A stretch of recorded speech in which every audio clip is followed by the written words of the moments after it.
Tras la desaparición de Tarteso, a finales del siglo VI a.C., otros pueblos que habitan la península ibérica protagonizan su historia. Muchos son prácticamente desconocidos por los españoles actuales, salvo en algunas localidades de su remoto origen. Y sin embargo, en ellos se encuentran muchas de las características que han jalonado la forma de ser de los habitantes de la península ibérica y han construido su peculiar historia.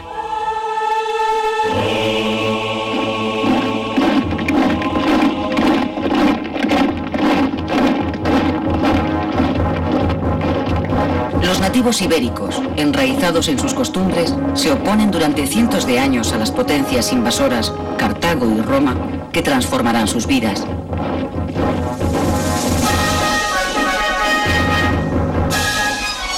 Y en la resistencia se forjan las gestas, los hechos resonantes que han prolongado sus ecos por las voces de los profesores en los oídos infantiles de muchas generaciones. Sagunto, Numancia, Viriato, heroicidad y valentía, tragedia y sangre. Pero más allá de los hitos, la historia intenta hallar el sendero adecuado en el laberinto del mundo prehispánico, pleno de enigmas, de diferentes caminos, de pueblos que se entrecruzan en Iberia. Turdetanos, bastetanos, oretanos, carpetanos... El nombre que los comerciantes griegos dieron al conjunto del territorio peninsular por la forma como llamaban a uno de sus ríos, Iber, el Ebro. Historiadores, geógrafos y literatos clásicos rememoran las características de estos pueblos prehispánicos antes de su conquista.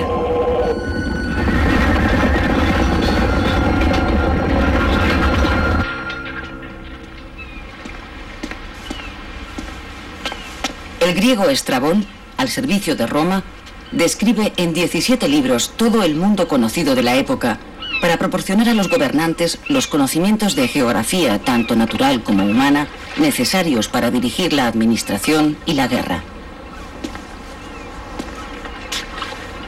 Al hablar de los pueblos ibéricos, tamiza su mirada en función de su receptividad a la civilización grecolatina que la potencia invasora quiere imponer. Los habitantes del norte están poseídos por una dureza y rabia bestial y son aficionados a lavarse los dientes con orines.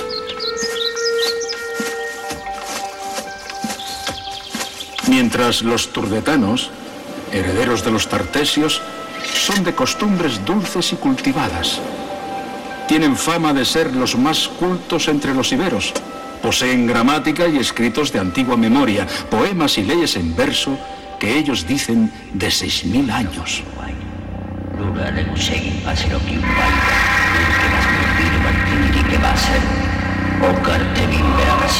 La lengua ibera, aunque con distintos dialectos, unifica a diferentes pueblos que habitan entre los siglos VI y II a.C., desde la Alta Andalucía hasta el sur de Francia.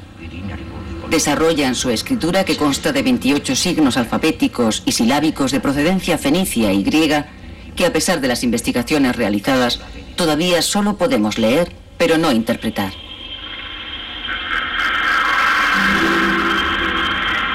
Los signos son frecuentes en documentos contables hechos en tablas de plomo o en la cerámica.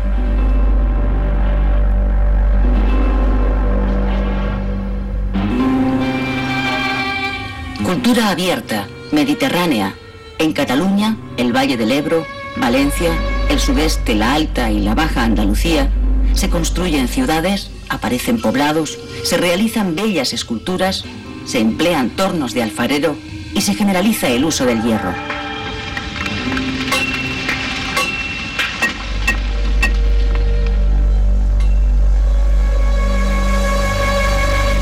Las aldeas, los poblados agrícolas o los centros mineros, situados en altozanos desde los que se vigilan los cultivos y se protege el ganado, se supeditan a poblaciones más importantes, construidas sobre las principales vías de comunicación, que recogen los excedentes y los comercializan en sus mercados. Un incipiente proceso de urbanización crea centros urbanos que se convierten en capitales de un amplio territorio. Las murallas les sirven de protección, pero además unen y armonizan los esfuerzos de toda la comunidad.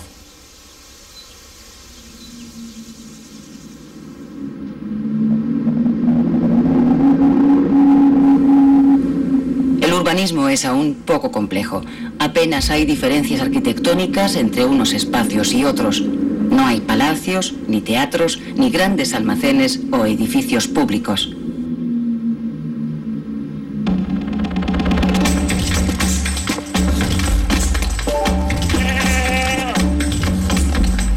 En las casas conviven la familia y los animales domésticos que proporcionan una importante fuente de calor.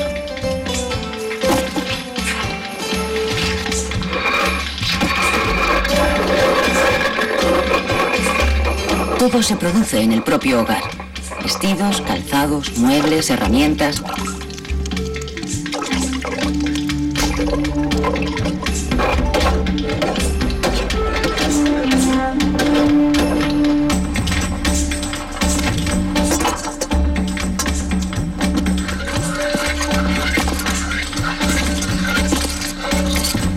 La sociedad está estratificada. En la cúspide, los propietarios que se afanan en acumular más y más tierras. Bajo ellos, otros hacendados más modestos, los comerciantes y los artesanos. Y al fin, los desheredados, peones que trabajan a las órdenes de capataces en los campos o en las minas, y algunos esclavos, producto de botines de guerra.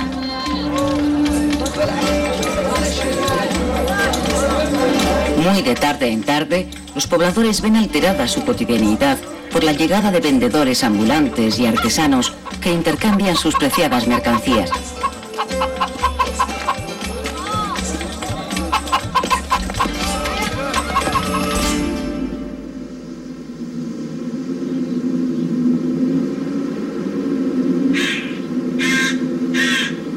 La agricultura y la ganadería son la base económica de la sociedad ibera. Olivos, vides, árboles frutales, hortalizas, cereales salpican el paisaje mediterráneo en el que viven.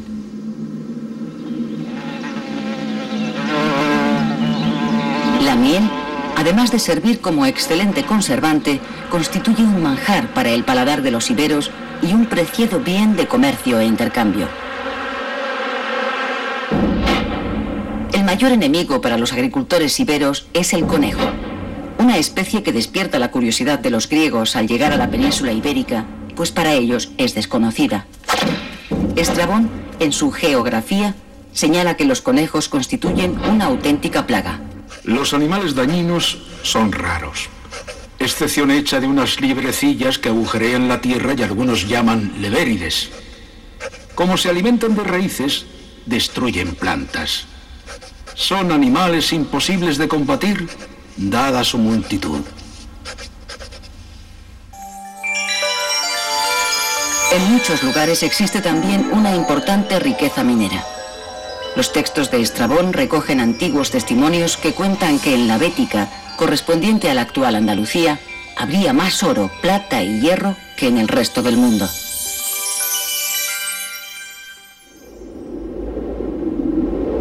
La naturaleza es además para los iberos lugar de culto, de adoración. Los santuarios se sitúan en lugares privilegiados donde la geografía muestra su magnificencia, donde el entorno dimensiona al hombre y refugia los anhelos de los poderes sobrenaturales.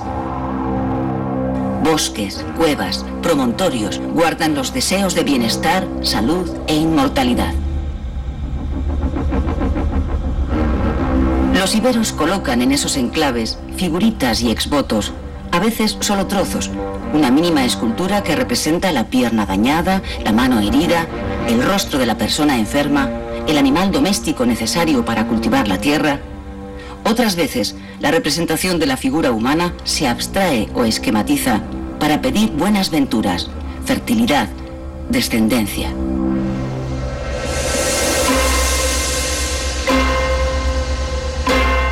La muerte se solemniza con grandes monumentos conmemorativos. Para la investigación histórica tiene gran importancia el hallazgo de las sepulturas del mundo antiguo, pues a falta de comprender su escritura, muchos de los conocimientos que se poseen provienen de los ajuares de las tumbas que testimonian sus costumbres en la vida y permiten reconstruir parcelas de su historia.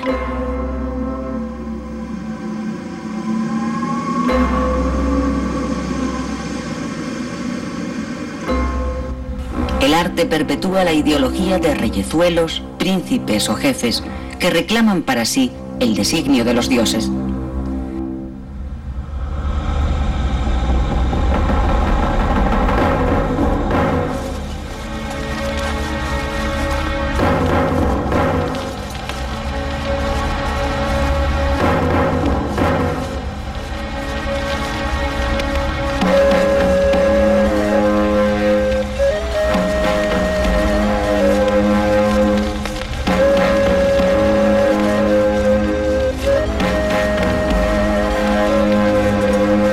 El aristócrata muerto es vestido con sus mejores galas para su paso al temido mundo de ultratumba.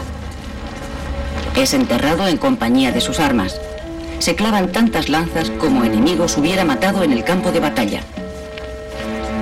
Representaciones esculpidas de animales mitológicos y reales, esfinges y leones, caballos y lobos, grifos y toros, ensalzan el valor del héroe.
Se derraman perfumes y se queman hierbas aromáticas.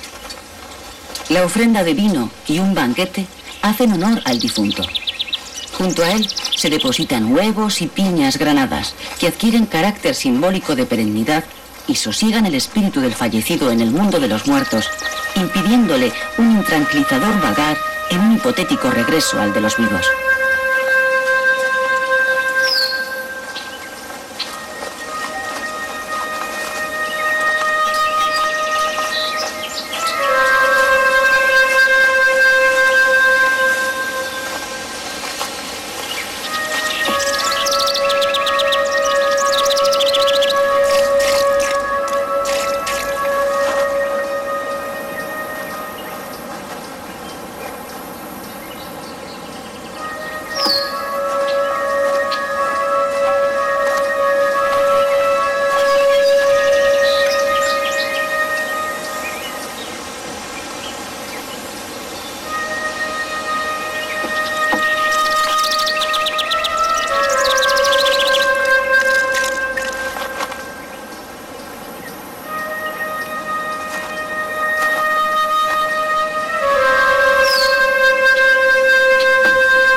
Y la muerte se transforma en ensoñación.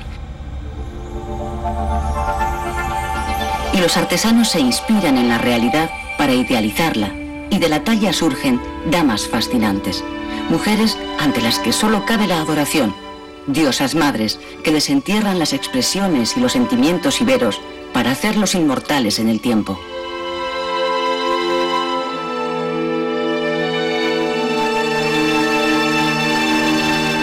Iberia se reconoce en sus damas.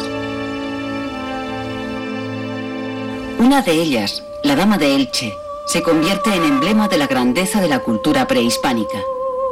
Su origen está fechado entre los siglos IV y III a.C.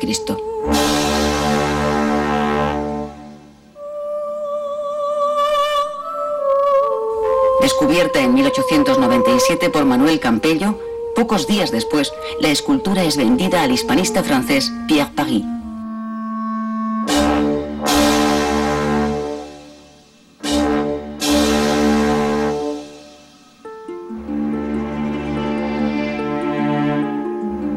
Recuperada para España en plena Guerra Mundial, en 1942, por acuerdo entre el gobierno franquista y el del mariscal Pétain, se instala durante años en el Museo del Prado, hasta trasladarse al Arqueológico Nacional. Calmadas las olas chauvinistas y recuperadas sus señas de identidad, la Dama de Elche, de la que solo se conserva el busto, parece formar parte de un monumento funerario en el que se guardaban las cenizas de un difunto. Admirada gracias a la perfección de sus trazos y a su primitiva belleza por artistas como Picasso, la Dama de Elche engrandece la historia de los antiguos iberos, capaces de expresar con el arte las más profundas emociones.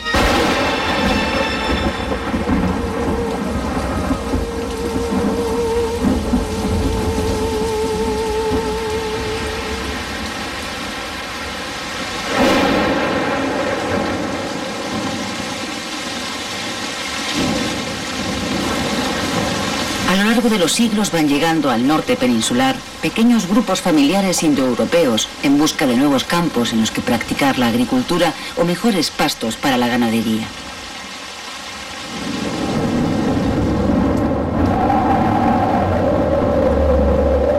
En su peregrinar hasta sus lugares de asentamiento definitivo, van mezclándose con otras poblaciones nativas, intercambiando pensamientos y adaptando su idiosincrasia con nuevas formas de vida.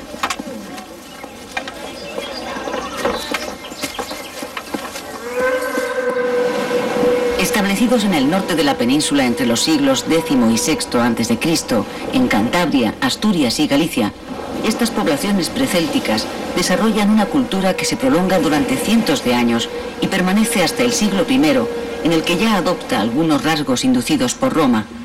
Es lo que se conoce como cultura castreña.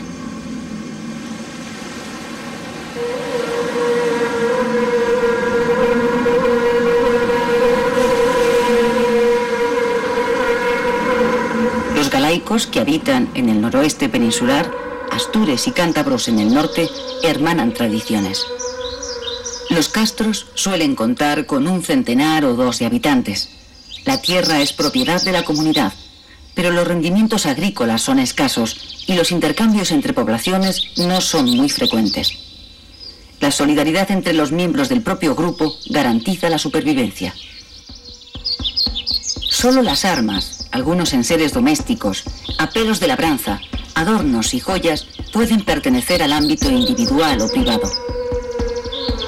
Pero a pesar de un cierto igualitarismo, se ha podido comprobar que las sociedades norteñas están jerarquizadas y no todos los miembros de la comunidad tienen el mismo estatus social o económico que otros.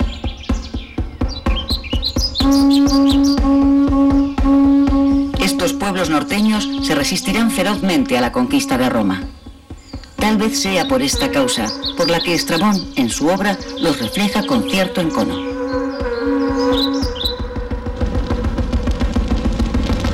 Comen sentados sobre bancos construidos alrededor de las paredes, alineándose en ellos según sus edades y dignidades. Los alimentos se hacen circular de mano en mano. Mientras beben, danzan los hombres al son de las flautas y trompetas, saltando en alto y cayendo en genuflexión.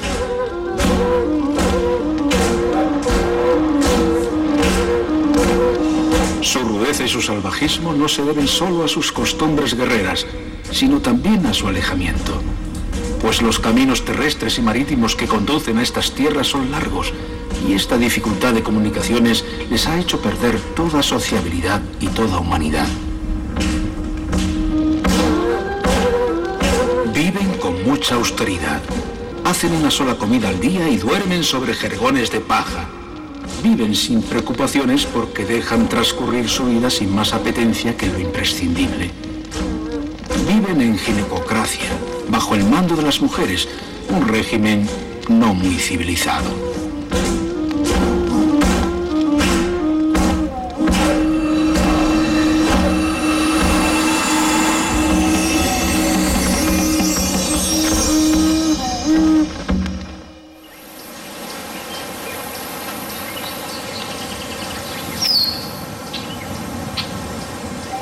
La ginecocracia consiste en que, a diferencia de otras sociedades patriarcales, la mujer no solo desempeña, como en las demás civilizaciones, un importante papel, sino que además este le es reconocido socialmente.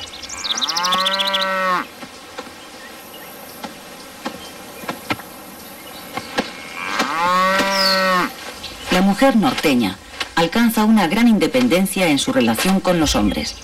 Son las herederas de los bienes. Cuando se casan reciben una dote como valoración de la alta estima en que se las tiene. Su libertad no las excluye de tener que realizar diariamente gran cantidad de trabajos. Cultivan la tierra, efectúan la recolección, atienden las tareas del hogar, cuidan de los hijos, se ocupan de los animales domésticos y de vez en cuando remueven y escarban en las aguas de los ríos para intentar conseguir oro.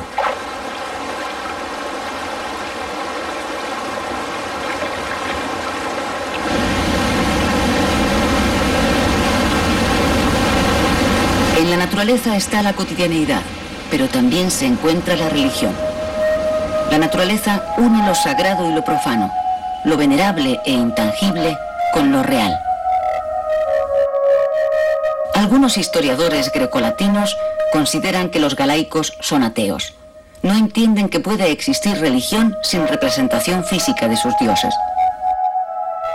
Los galaicos no tienen necesidad de ello porque los dioses están inmersos en los bosques, en los misterios de las plantas, en el secreto de las sendas.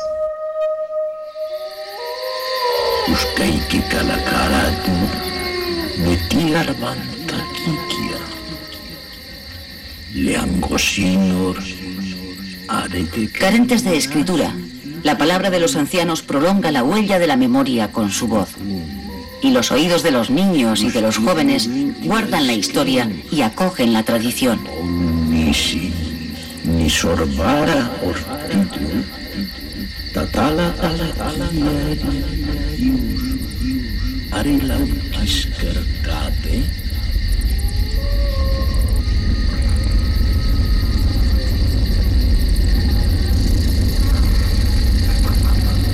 Un consejo de ancianos ocupa la cúspide social. En Cantabria, los hombres al envejecer, cuando ven que su fuerza física ha disminuido y que no pueden guerrear, prefieren suicidarse a convertirse en una pesada losa para la familia.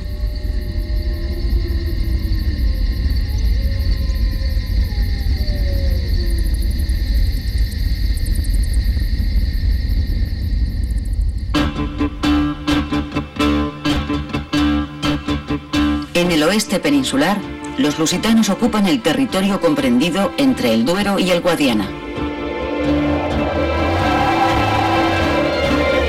Hablan una vieja lengua derivada del indoeuropeo anterior al celta.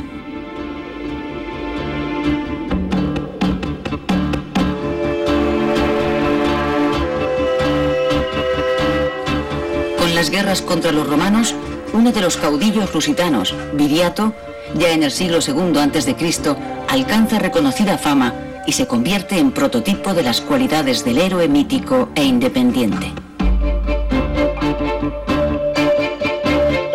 Los lusitanos dependen de una difícil economía agropecuaria. El tránsito de la adolescencia a la edad militar se realiza mediante ritos de iniciación en los que los jóvenes han de mostrar su valor. Así, agrupados en hermandades de coetáneos, se lanzan al saqueo de otros pueblos. Esas costumbres, mantenidas hasta la época romana, son las que han dado fama a los lusitanos de pueblo belicoso, como si la guerra fuera un mal endémico, cuando en realidad era una estrategia cultural para paliar la carestía. En el siglo V a.C., la llamada cultura del Atén marca una fase muy característica del mundo celta. Esta corriente llega a la península ibérica. El proceso de celtización es complejo y largo y se va produciendo paulatinamente a lo largo de muchos años. Por la dinámica de su propia evolución, separados de sus orígenes, los celtas hispanos se fragmentan y generan experiencias dispares. Unos mantienen rasgos más genuinos desde el punto de vista lingüístico y de su cultura material. Otros, en cambio, en simbiosis con las poblaciones nativas, dan lugar a una cultura propia, la celtíbera. Los celtíberos se asientan entre el Ebro Medio, el sistema ibérico y el Alto Duero. Son un conjunto de pueblos, pelendones, titos, velos, lusones, arébacos, que hablan su propia lengua, la celtíbera de origen indoeuropeo, y que escriben adoptando y utilizando el sistema de escritura de los iberos. A lo largo de los siglos III y II a.C., en Celtiberia se desarrollan los núcleos urbanos hasta transformarse en auténticas ciudades que se amurallan. Se utiliza la escritura y por influjo de las grandes potencias se acuña moneda. La acumulación de la riqueza en manos de unos pocos y las grandes desigualdades producidas hacen que los más pobres se alisten como soldados profesionales para asegurar su sustento. Los jerarcas turdetanos del sur peninsular, entre otros, los reclutan para hacer frente tanto a los bandoleros como a las revueltas surgidas en protesta por las desigualdades sociales en el territorio.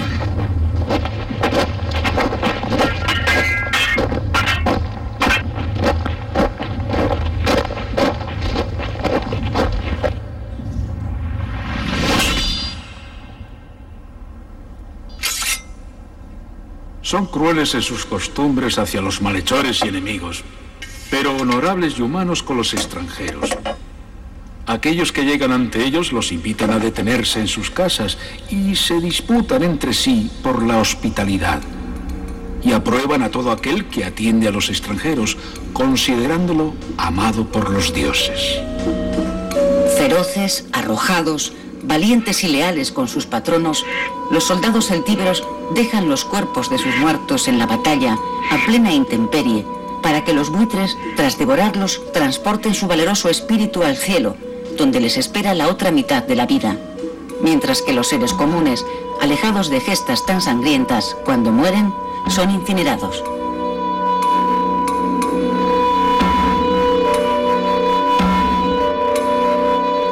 Los baceos, vecinos de los celtíberos e igualmente de raíces célticas, se dedican a la agricultura intensiva y abastecen a poblados o ciudades celtíberas como Numancia. Para los baceos, de la misma manera que para los pueblos norteños, la tierra pertenece a la colectividad. Sus frutos y cosechas se almacenan en silos y cada miembro de la comunidad coge lo que necesita. En el territorio de las actuales provincias de Ávila, Salamanca y Zamora, los betones, también de origen indoeuropeo céltico, sortean las dificultades geográficas para cuidar y proteger sus rebaños.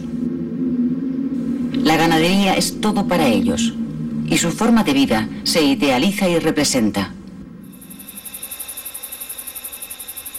Betonia es la tierra de los berracos, y en ellos los animales dóciles trascienden su destino y se transforman en el símbolo de una cultura.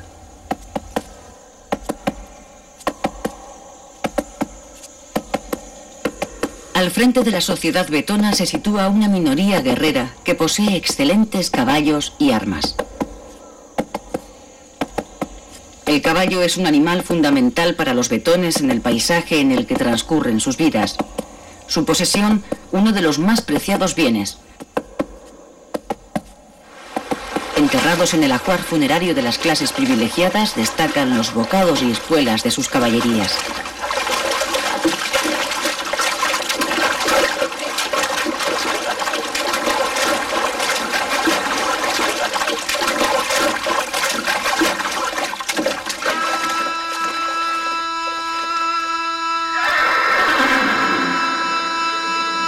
No todas las regiones peninsulares se vieron afectadas por las oleadas indoeuropeas y célticas.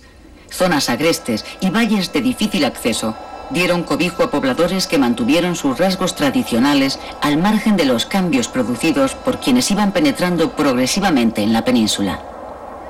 Ello explica la persistencia de lenguas preindoeuropeas y formaciones culturales propias.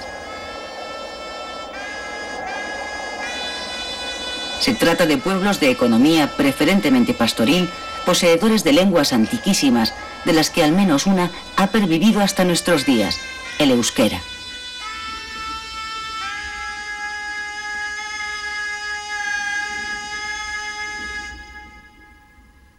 Los vascones ocupaban la actual Navarra y parte de Aragón.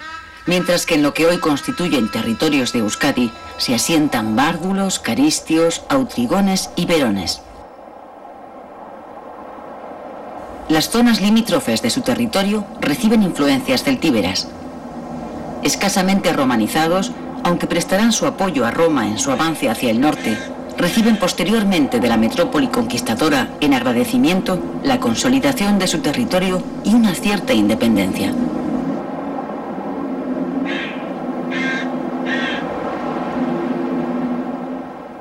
Muchos de los pueblos que protagonizan en Iberia la transición de la Edad del Bronce a la Edad del Hierro mantienen contactos e intercambios entre sí que se prolongan hasta entrada la época romana.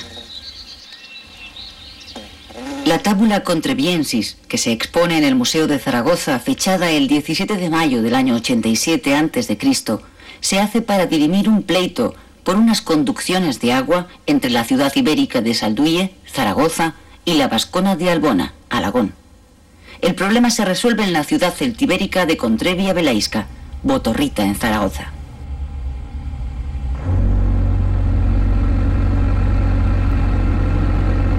Las potenciales riquezas de los pueblos prehispánicos son también, junto al origen de su bonanza, la semilla de sus sufrimientos. A partir del siglo III a.C., los poderosos imperios de Cartago y Roma fijan su mirada en ellas.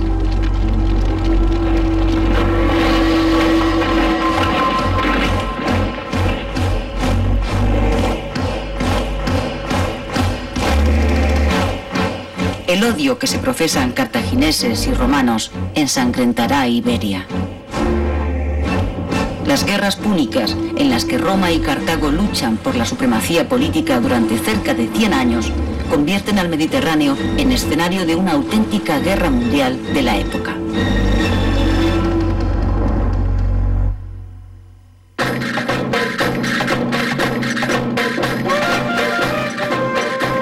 Cartago es una ciudad-estado que, ante el ocaso de los fenicios, ha aprovechado su herencia para convertirse en una nación con intereses comerciales en diferentes lugares del Mediterráneo. Sicilia, Cerdeña, costas africanas, península ibérica. En la península itálica, los romanos de la región de El Lacio se han impuesto a los diferentes pueblos itálicos. Roma hereda de los griegos siciliotas y del sur de Italia su secular confrontación con los cartagineses, pues unos y otros compiten por los mismos espacios económicos.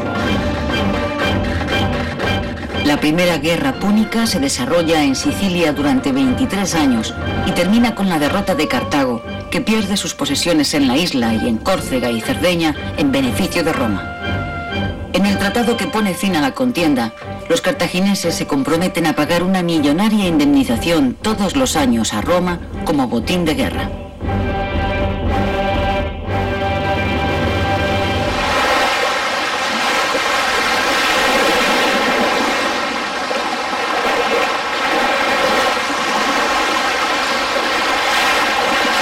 Cuatro años después de finalizar la primera guerra púnica, en el año 237 a.C., los cartagineses desembarcan en Cádiz.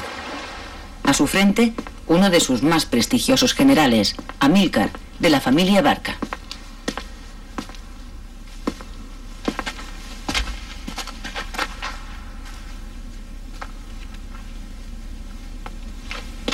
Con Amílcar viaja su hijo Aníbal, de apenas 10 años.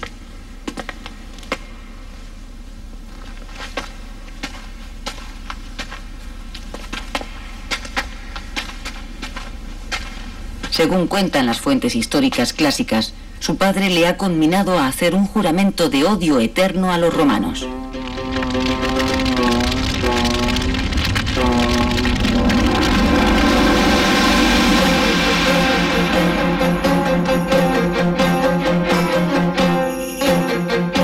Amílcar quiere dominar el valle del Guadalquivir y a través de él llegar a las minas de la rica Cástulo.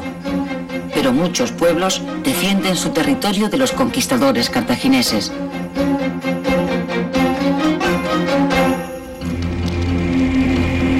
Dos jefes iberos, Histolacio e Indortes, se enfrentan con sus guerreros al poderoso ejército púnico. Histolacio muere en la batalla. Indortes es capturado y después de dejarle ciego, sometido a crueles torturas antes de crucificarlo. Amílcar aplica una implacable represión que alterna con periodos de política más benévola para atraerse a los nativos. Incorpora en sus filas a miles de los prisioneros hechos para que fortalezcan su ejército. Tras derrotar a los diferentes pueblos indígenas, se dirige hacia las costas levantinas, donde funda Acraleuque, en la actual Alicante, como centro de operaciones.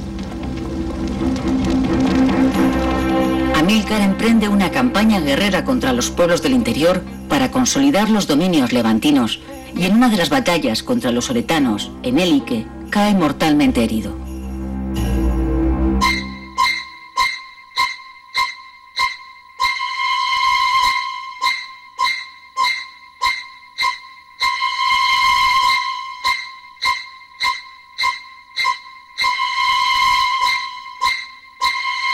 Le sucede por aclamación del ejército su yerno Asdrúbal, que derrota a los oretanos y venga la muerte de su antecesor. Más político que él, se casa con una princesa indígena, granjeándose la amistad de las clases dirigentes de los pueblos ibéricos. La aristocracia ibera, deseosa de mantener sus privilegios, acepta la política conciliadora del general cartaginés y le reconoce como jefe de los iberos. En uno de los puertos naturales más impresionantes de todo el Mediterráneo, Asdrúbal funda la ciudad de Kart Hadast, Cartago Nueva, con el anhelo de que su reflejo proyecte el poder de Cartago en Iberia. En la actualidad, veintitantos siglos después, todos los septiembres de cada año, Cartagena recuerda con regocijo y orgullo su pasado cartaginés. Las fiestas se disfrazan de antigüedad y la población rememora más allá del tiempo épicas remotas. La ciudad de Cartagena llega a tener, en época tan antigua como el siglo III a.C., 40.000 habitantes, de los que más de 2.000 son artesanos, marinos o trabajadores especializados. Desde Cartagena, los cartagineses controlan las minas de plata de la región, las explotaciones de sal, las industrias de salazón y los cultivos de esparto, y tienen un excelente puerto para albergar su flota y astilleros para aumentarla. Asdrúbal paga puntualmente las compensaciones acordadas a los romanos y aplaca la inquietud de estos ante los avances cartagineses, firmando un tratado con Roma que sitúa al río Ebro como límite de las ambiciones de Cartago en Iberia. Pero el tratado es imperfecto. Algunas ciudades, como Sagunto, vinculadas por intereses económicos y comerciales con los griegos a través de Marsella, quedan aisladas bajo el área de influencia de Cartago. 5 años después de la firma del acuerdo, Asdrúbal es misteriosamente asesinado en sus aposentos por un esclavo.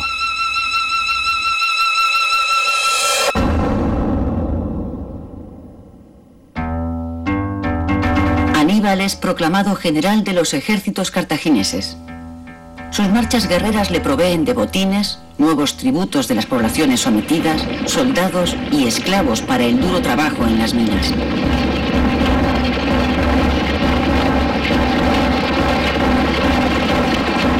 Aníbal se siente fuerte. Al fin puede cumplir el ciclo que inició su padre, recuperar fuerzas y vengar la humillación que en la primera guerra púnica su pueblo sufrió ante los romanos. Las dos potencias esperan el enfrentamiento.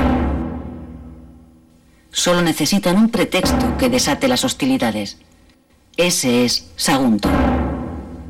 Unos leves incidentes de los saguntinos con poblaciones vecinas bajo dominio cartaginés deciden a Aníbal a conquistar la ciudad que por el tratado firmado con los romanos queda bajo su ámbito. Roma prefiere que Aníbal consuma su propósito y así hallar la excusa moral que justifica enfrentarse a Cartago. La ibérica Sagunto es sacrificada. Tras sucumbir, después de 8 meses de resistencia, Roma declara la guerra a Cartago. Abiertas nuevamente las hostilidades con Roma, Aníbal inicia la gesta que determinará el halo épico con el que le envuelve la historia.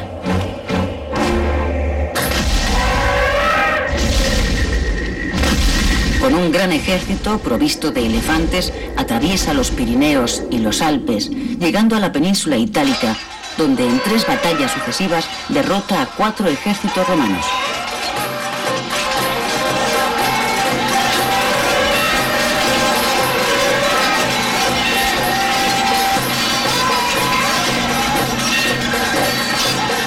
Roma, amenazada, valora la importancia que para la estrategia cartaginesa tiene la península ibérica y contraataca.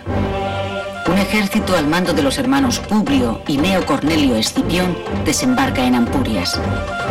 Desde entonces, las fuentes latinas denominan a las tierras ibéricas Hispania. Los romanos se presentan a los pueblos nativos como libertadores frente al dominio cartaginés. Encuentran apoyos en importantes reyezuelos iberos como Indivil y Mandonio, caudillos de los Ilergetes, o Edecón, rey de los edetanos. Los pueblos y caudillos hispanos, carentes de un sentido de unidad entre ellos, alternarán alianzas o confrontaciones según sus intereses. Indivil y Mandonio perecerán años después en guerra contra los propios romanos a los que ahora ayudan. Los escipiones avanzan con rapidez hacia el sur, derrotando a los ejércitos cartagineses y a sus aliados, pero encuentran la muerte cuando intentan conquistar Urso, Osuna y Cástulo.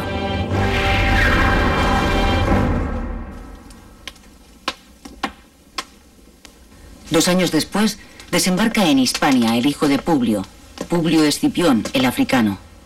Conquista Cartagena, con lo que Aníbal pierde el importante puerto desde el que llegaba el apoyo de su campaña en Italia.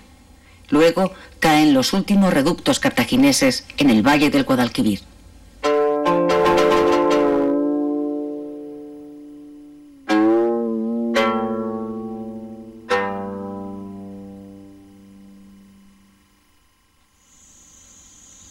Publio Escipión funda Itálica en la actual Sevilla, la primera colonia romana en Hispania. A sus habitantes se les otorga el estatus de ciudadanos romanos de pleno derecho. La ciudad de Cádiz, de tradición púnica, amedrentada, pacta con los romanos.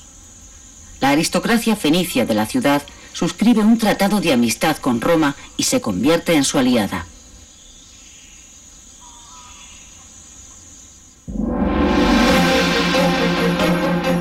Perdida la península ibérica, la suerte de Aníbal está echada. Escipión desembarca en África. Aníbal, que había perdido la visión de un ojo en la travesía de los Alpes, regresa de Italia para defender Cartago. Es derrotado en la batalla de Zama.